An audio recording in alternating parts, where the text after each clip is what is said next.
Ladies and gentlemen of the press, thank you very much for coming. Ukraine is on fire. The country is being decimated before the eyes of the world. The impact on civilians is reaching terrifying proportions. Countless innocent people, including women and children, have been killed. After being hit by Russian forces, roads, airports, and schools lie in ruins. According to the World Health Organization, at least 24 health facilities have suffered attacks. Hundreds of thousands of people are without water or electricity. And with each passing hour, two things are increasingly clear. First, it keeps getting worse. Second, whatever the outcome, this war will have no winners, only losers. The United Nations and humanitarian partners are working to ensure safe passage from besieged areas and to provide aid where security permits. More than 600,000 people have received some form of aid.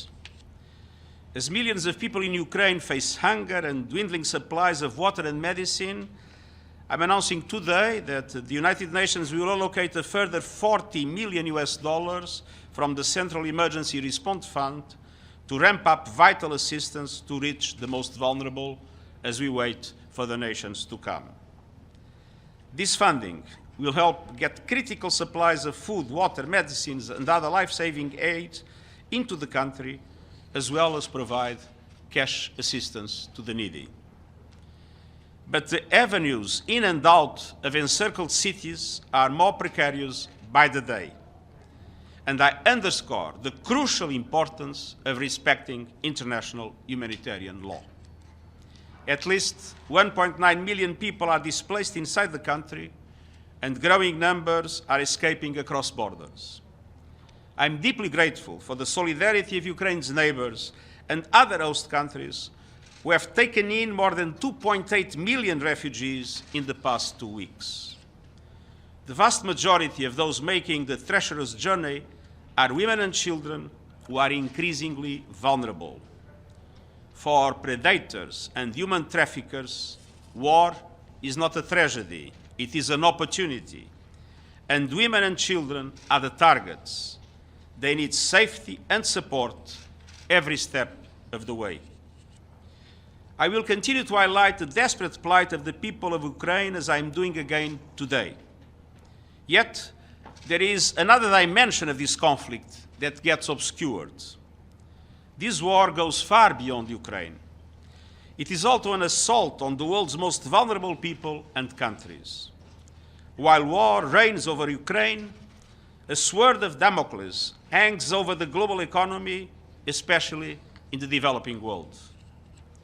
Even before the conflict, developing countries were struggling to recover from the pandemic with record inflation, rising interest rates, and looming debt burdens. Their ability to respond has been erased by exponential increases in the cost of financing. Now, their breadbasket is being bombed.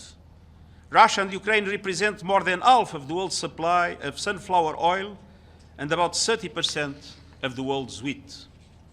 Ukraine alone provides more than half of the world's food program's wheat supply. Food, fuel, and fertilizer prices are skyrocketing. Supply chains are being disrupted, and the costs and delays of transportation of imported goods, when available, are at record levels. And all of this is hitting the poorest, the hardest, and planting the seeds for political instability and unrest around the globe. Grain prices have already exceeded those at the start of the Arab Spring and the food riots of 2007-2008. The FAO's Global Food Prices Index is at its highest level ever. 45 African and least developed countries import at least 1/3 of their wheat from Ukraine and Russia. 18 of those countries import at least 50%. This includes countries like Burkina Faso, Egypt, Democratic Republic of the Congo, Lebanon, Libya, Somalia, Sudan, and Yemen. We must do everything possible to avert a hurricane of hunger and the meltdown of the global food system. In addition, we are seeing clear evidence of this war draining resources and attention from other trouble spots in desperate need.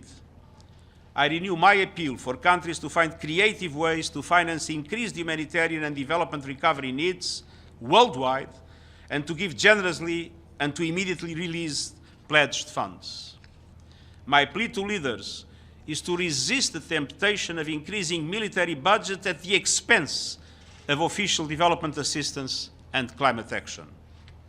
In a word, developing countries are getting pummeled. They face a cascade of crises beyond the Ukraine war.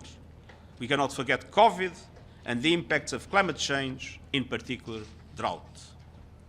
Against the backdrop of these immense interconnected challenges, I'm announcing today the establishing of a global crisis response group on food, energy and finance in the UN Secretariat. I've also asked the Deputy Secretary General to lead an interagency steering committee with partners to oversee these efforts. And in the coming days, we will be consulting with member states willing to champion the actions needed to carry forward the global emergency response that will be required for this looming crisis. Make no mistake, everyday people, especially women and children, will bear the brunt of this unfolding tragedy. The war also shows how the global addiction to fossil fuels is placing energy security, climate action, and the entire global economy at the mercy of geopolitics. Finally, further escalation of the war, whether by accident or design, threatens all of humanity. Raising the alert of Russian nuclear forces is a bone-chilling development. The prospect of nuclear conflict, once unthinkable, is now back within the realm of possibility. The security and safety of nuclear facilities must also be preserved. It's time to stop the horror unleashed on the people of Ukraine and get on the path of diplomacy and peace. I've been in close contact with a number of countries, including China, France, Germany, India, Israel, and Turkey, on mediation efforts to bring an end to this war. The appeals for peace must be heard. This tragedy must stop.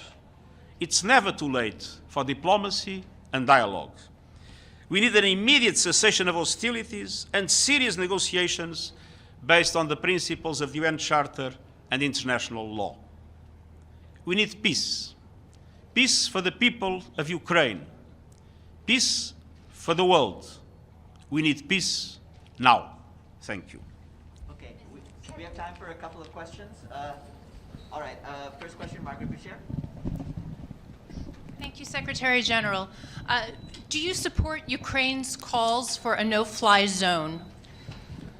That is a matter that, as you know, has been analyzed by a number of countries that considered that possibility as a risk of escalation that could create a global conflict. And it is based on that analysis that I think we need to be prudent, even if I understand the dramatic appeal of the Ukrainian government.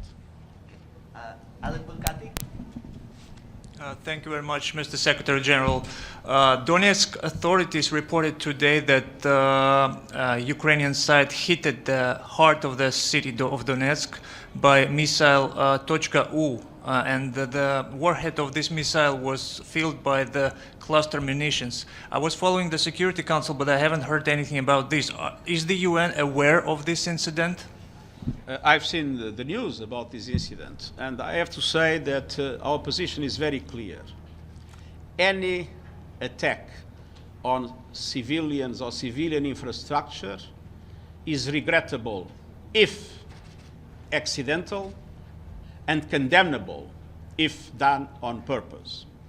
But let's be clear, the overwhelming majority of civilian casualties and the overwhelming majority of civilian infrastructure destructed was done in the context of the war by the Russian forces.